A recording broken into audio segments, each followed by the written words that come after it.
Singkat cerita, ada pasangan suami istri yang menikah baru menjelang 2 tahun dan mereka dikaruniai seorang anak perempuan. Nah, anak mereka itu berusia sekitar 3-4 bulan lah ya, berusia sekitar 3-4 bulan. Nah, suaminya ini tiba-tiba mendapatkan tugas ke kota lain. Jadi mau tidak mau mereka harus pindah ke daerah lain. Daerah yang sedikit lebih terpencil daripada kota sekarang mereka berada ya. Akhirnya mereka pun pindah ke kota tersebut. Mereka pindah ke sana dan mereka mendapatkan rumah untuk tinggal dari perusahaan. Nah, rumah itu terlihat rumah yang bangunan tua ya, artinya rumah yang sudah lama. Usut punya usut, ternyata rumah itu sudah berusia sangat lama sekali ya. Rumah itu sudah termasuk rumah dinas yang sangat tua. Tapi karena masih dirawat ya, jadi terlihat masih mending lah, masih sangat baik untuk dan layak untuk ditempati. Mereka pun menempati rumah tersebut. Ya, terlihat biasa-biasa saja, tidak ada yang aneh-aneh. Kemudian, ketika mereka menempati rumah itu, kan cuma bertiga nih, suami, anak, sama istrinya. Ketika suaminya pergi kerja, ya di rumah itu hanya istri sama anaknya, tidak ada teman, tidak ada keluarga. Maklum, mereka kan sudah pindah ke daerah lain. Otomatis ya mereka hanya bertiga karena jauh dari keluarganya suami maupun jauh dari keluarganya si istri. Jadi mereka benar-benar hidup mandiri di sana.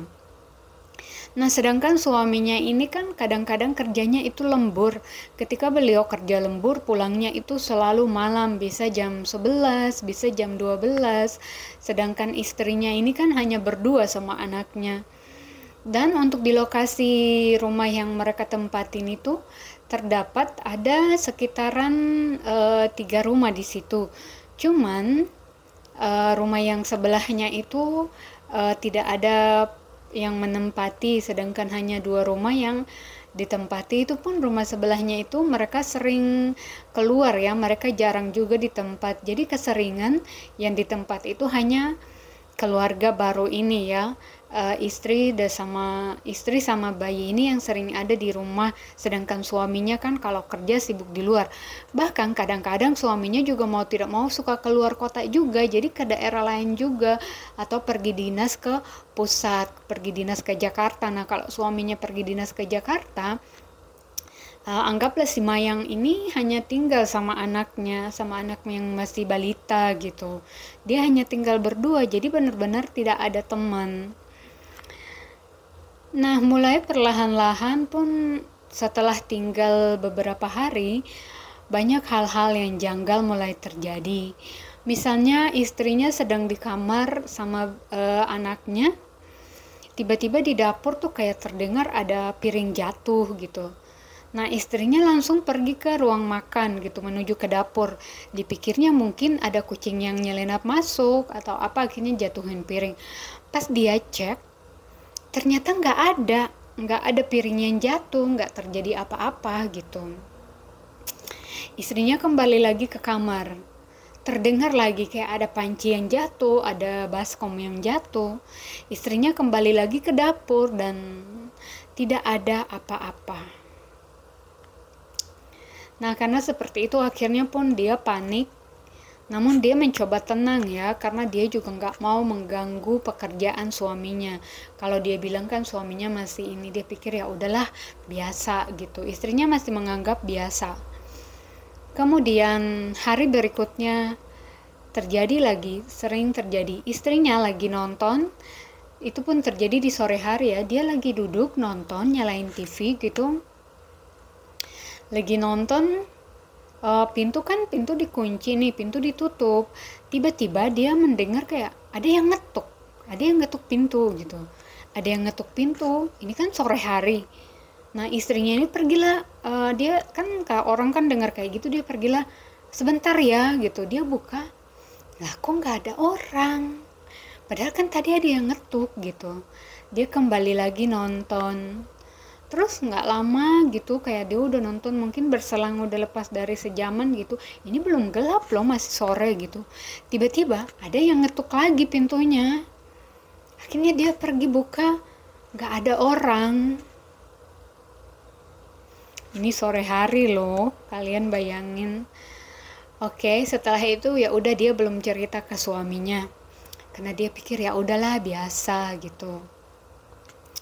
Hari berikutnya lagi, dia lagi nonton itu pun agak siang. Ini agak siang ya, ini terjadi sekitaran jam 1 lah. Ya jam 1 masih kategori siang ya, menuju jam 1 gitu. Dia lagi nonton TV sama anaknya, terus pintunya kan dibuka. Dia lagi nonton gitu, tiba-tiba kayak ada yang manggil namanya dari depan pintu gitu, kayak nah anggaplah namanya Mayang gitu, bukan nama sebenarnya. Mayang gitu, manggilnya langsung tiba-tiba kayak Mayang. Terus dia langsung kan, otomatis orang kalau dipanggil kayak gitu Mayang langsung kan noleh nih. Dia noleh, siapa yang manggil ya?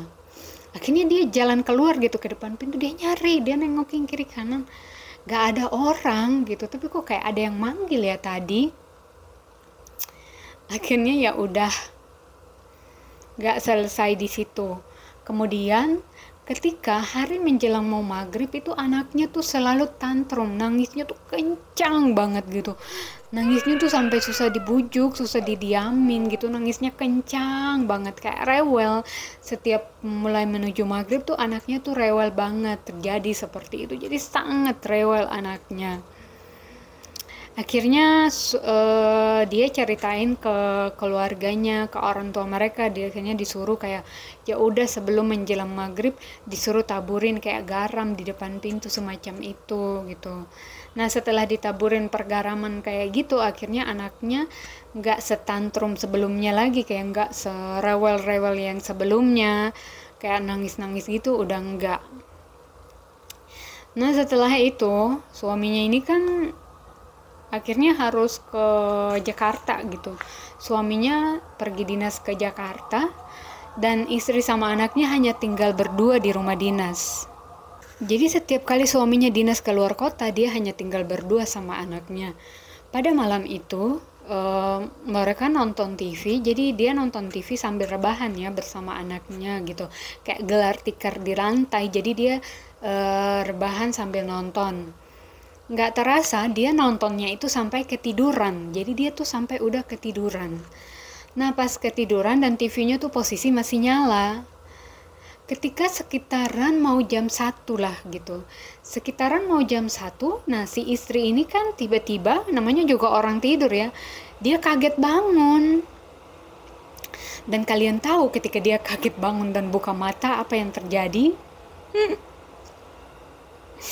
Aduh, pas dia buka mata kayak gini, itu yang terjadi adalah dia ngeliat ada itu, aduh jadi kayak sulit untuk aku sebutkan. Yang putih-putih itu kan, yang ada ikatan-ikatan di kepalanya itu. Nah, jadi ada pocong yang duduk di samping dia terus kayak natap dia kayak gini. Pas dia buka mata lihat kayak gitu kan, namanya juga orang takut, dia serentak langsung menjamin mata lagi, terus dia baca lah semua doa-doa yang dia hafal gitu. Dia udah baca lah gitu. Akhirnya dia udah nggak berani untuk buka mata lagi, jadi dia udah, ya namanya kalau kayak gitu kan orang takut, kamu mau lari kemana gitu, mau teriak juga susah, orang udah pas di depan dia. Akhirnya dia tuh tetap meram gitu, nutup mata, terus dia baca doa gitu. Nah setelah dia baca doa, dia beraniin lagi buka mata. Pas dia buka mata tuh udah nggak ada lagi, jadi pocong tadi tuh udah nggak ada lagi.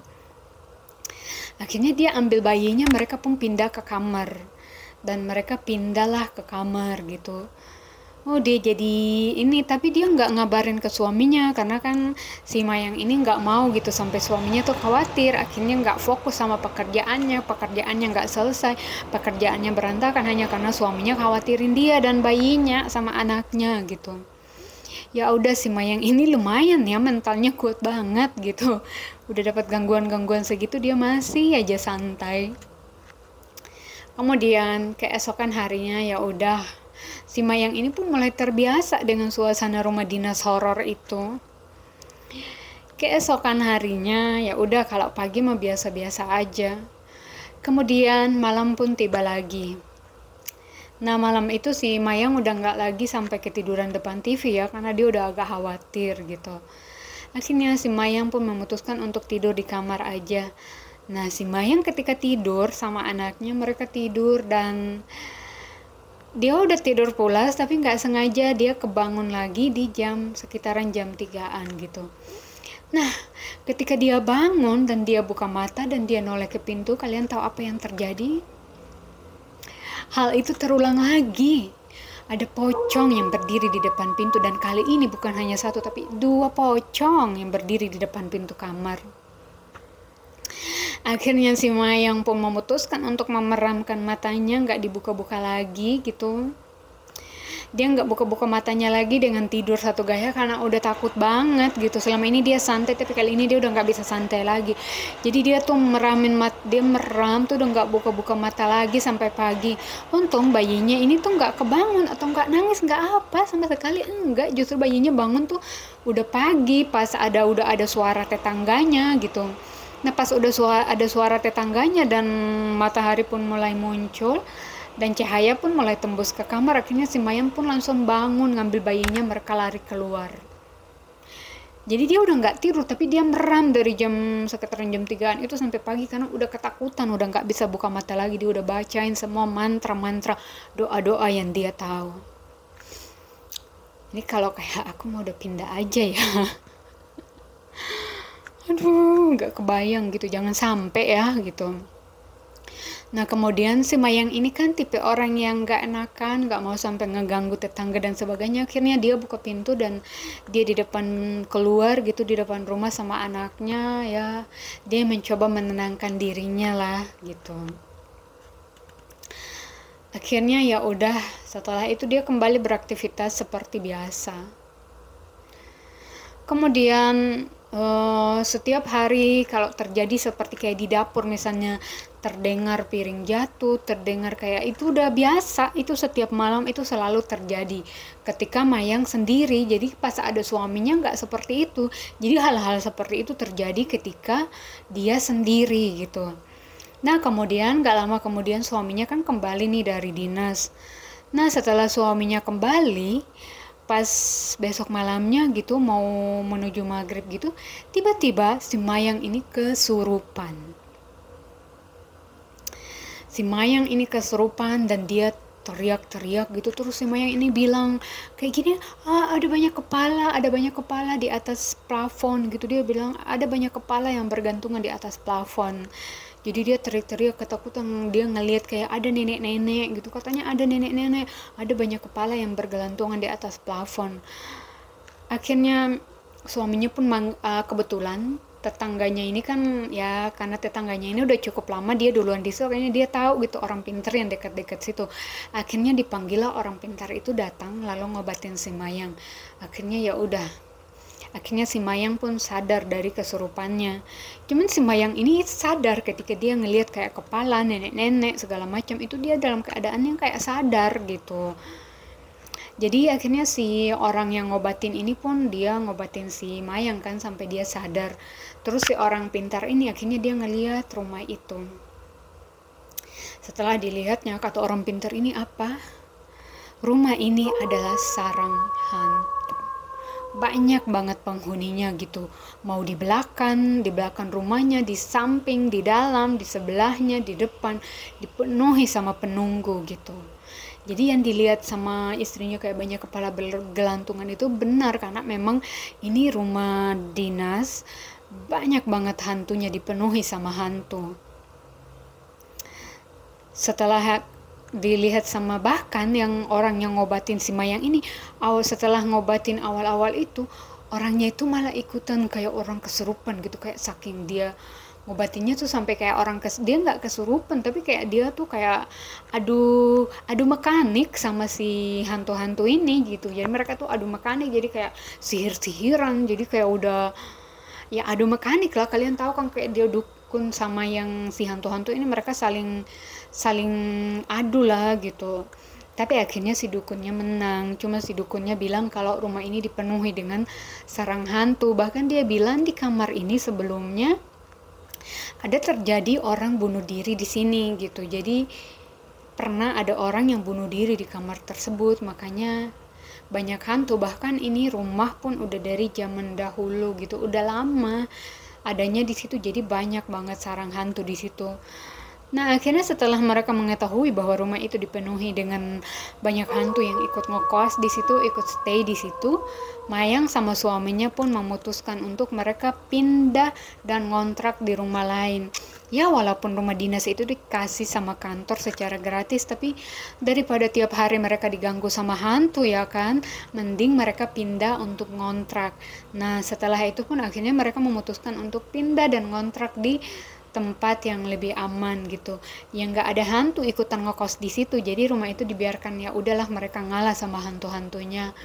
Ya udah, setelah mereka pindah itu pun nggak ada lagi kayak gangguan-gangguan persetanan, perjinjinan kayak gitu, dan mereka pun hidup dengan tenang. Oke, cukup sekian cerita aku kali ini. Masih banyak cerita-cerita seru-seru dan horor lainnya yang bakalan aku share di sini. Nama aku Yani. Jangan lupa support channel aku dengan subscribe, like, comment, and share. Bye.